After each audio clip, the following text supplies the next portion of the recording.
अनेक वर्षांची प्रतीक्षा अखेर संपली असून नवी मुंबई आंतरराष्ट्रीय विमानतळ डिसेंबर 25 रोजी नाताळच्या मुहूर्तावर प्रवाशांच्या सेवेसाठी खुले होत आहे.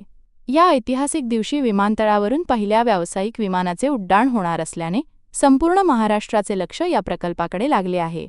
मुंबईवरील विमान वाहतुकीचा ताण कमी करण्यासाठी हे विमानतळ अत्यंत महत्त्वाचे ठरणार असून यामुळे परिसरातील विकासाला मोठी गती मिळणार आहे.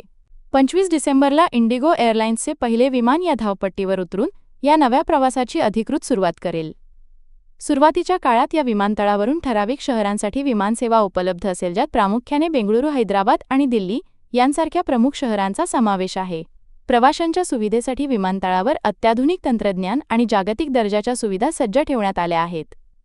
विशेष म्हणजे हे विमानतळ सुरू झाल्यामुळे केवळ नवी मुंबईच नव्हे, तर पुणे आणि कोकण पट्ट्यातील प्रवासाचा वेळही मोठ्या प्रमाणात वाचणार आहे. न्यूज आणि महत्त्वाच्या घडामोडींची सर्वात अचूक माहिती मिळवण्यासाठी लगेच आमचे व्हायरल 46 या चॅनेलला सबस्क्राईब करा आणि बेल आयकॉनवर क्लिक करा.